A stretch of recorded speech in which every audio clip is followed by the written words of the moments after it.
Section 3.4, Part 1, Polynomial Functions, Graphs, Applications, and Models. In this part of the notes, we're going to focus on graphing polynomials, the behavior at zeros, and turning points and end behavior.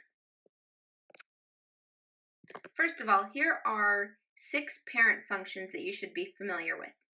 On the top, we have parent functions with degrees that are even. So x squared, x to the fourth, x to the sixth. Notice that their ends, those arrows, all go up. And then we also have on the bottom odd polynomials. So we have odd degrees. Degree 1, which is linear, degree 3, and degree 5. Notice that their endpoints end going opposite directions. Looking at our top row of graphs, we see that each of these goes through the origin, 0, 0, and the point negative 1, 1, and the point 1, 1.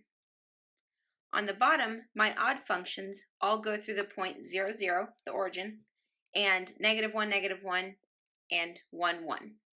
So when we graph these later and we look at transformations, moving them up, down, left, and right, we're just taking those 3 points and moving them however the graph says to transform them.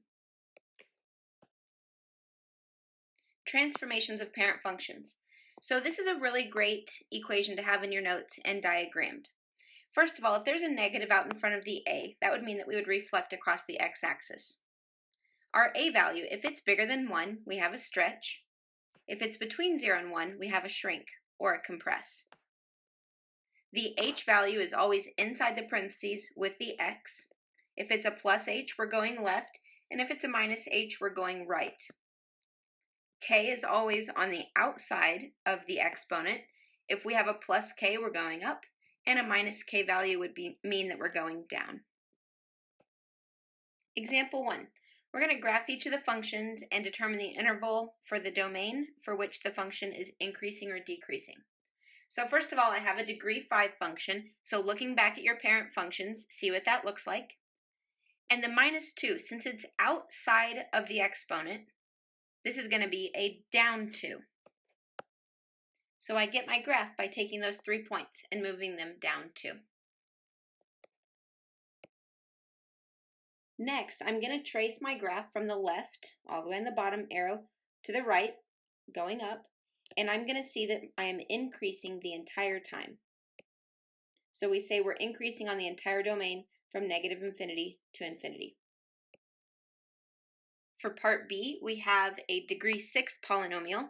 The 1 is inside the parentheses with the x, means it's going left or right. And since it's a plus sign, I know we're going left. So we're taking all of our points and moving them left 1. Next, I need to find the intervals where it's increasing or decreasing. So we're going to trace from the left to the right. We see that we're decreasing up until we get to negative 1 on the x-axis. And then we're increasing the rest of the way.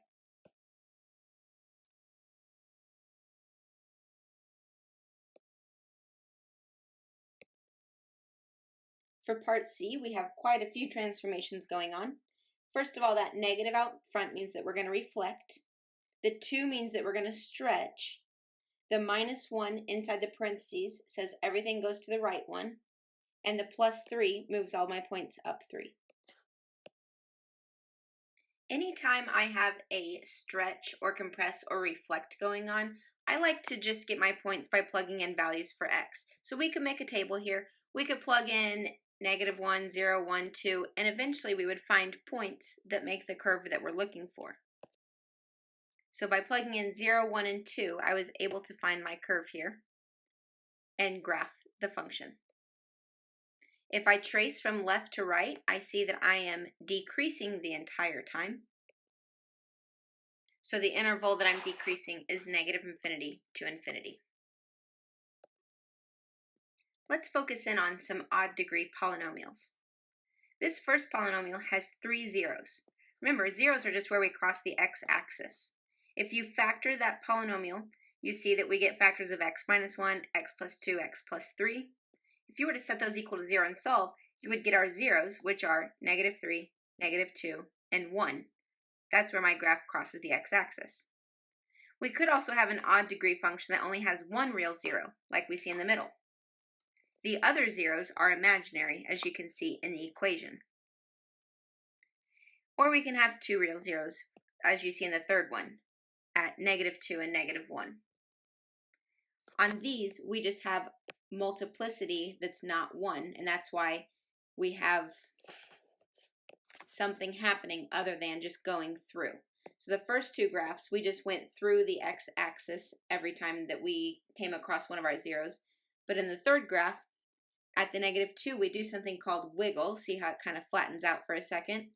And then at 1, we do something called bouncing. It hits the 1 and goes back up.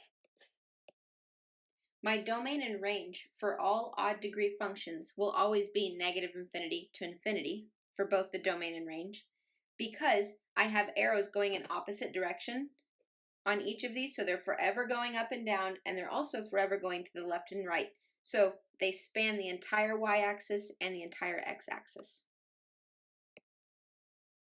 Here are two even degree functions.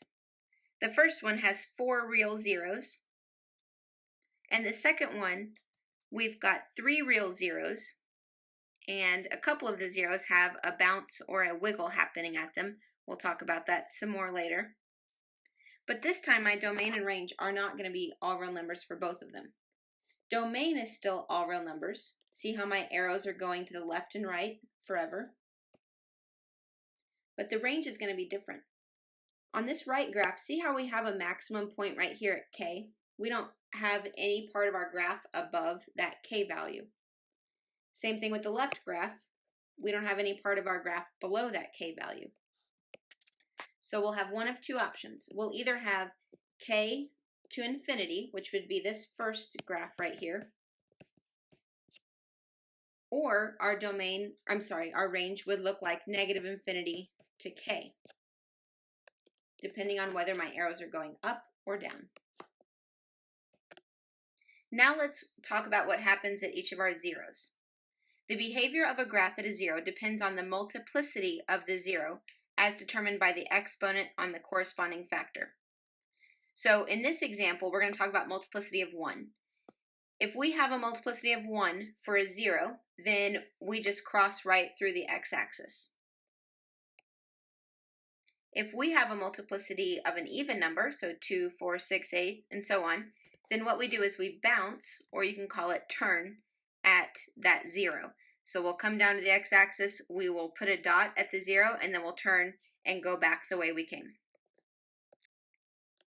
If we have an odd multiplicity that's greater than 1, so 3, 5, 7, then we do something called wiggle at our 0. So we come up to the 0, we go flat for just a little bit, and then we cross and go the direction we were headed.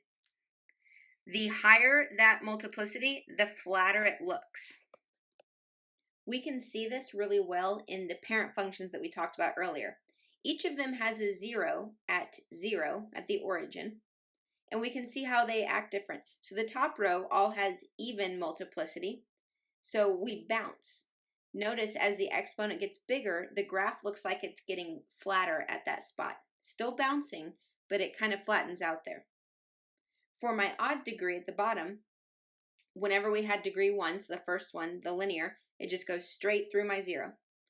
And then we start to do a wiggle. As we have x to the third and x to the fifth, there's even more of a wiggle going on as we cross through that 0. Turning points. A polynomial function of degree n has at most n-1 turning points, with at least one turning point between each pair of successive zeros.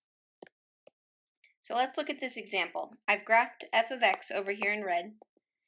The degree of f of x, if I were to multiply those all together, is going to be degree 3. Looking at my red graph, that means I should have at least at most 3 minus 1 turning points. So I should have at most 2 turning points, which I do. I go up, and then I turn, and then I turn again.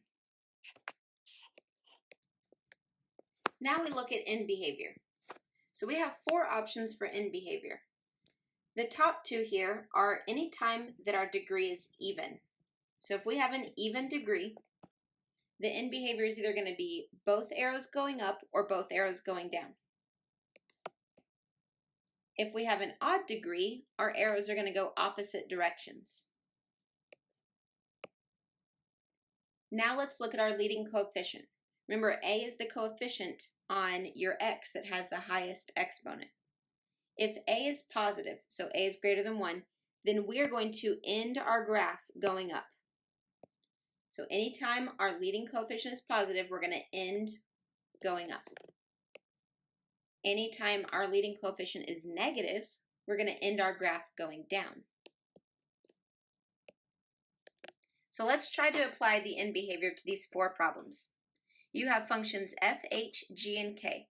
I want you to match them with their graph based on end behavior. So figure out what the end behavior of function f would be and match it with one of your graphs. Pause your video, match all 4, and then restart to listen to my explanation. Okay, for function f, I see that the degree is even. So I know that my arrows are either going to both go up or both go down. And I see that my leading coefficient is positive 1, which means that this is going to match up with graph C. Next, I'm going to look at h of x. H of x, I notice, has an odd degree. So it's either going to be B or D because they're going in opposite directions. And the leading coefficient of 3 is positive, so I know that my graph needs to end going up, so it's going to be B. For g of x, I have an even degree, so I know that my arrows need to either both be going up or both be going down. And my leading coefficient is negative, therefore I know that my graph is going to be A. And then for k of x, I have an odd degree, so the arrows need to go opposite ways, and I should end going down because I have a negative leading coefficient.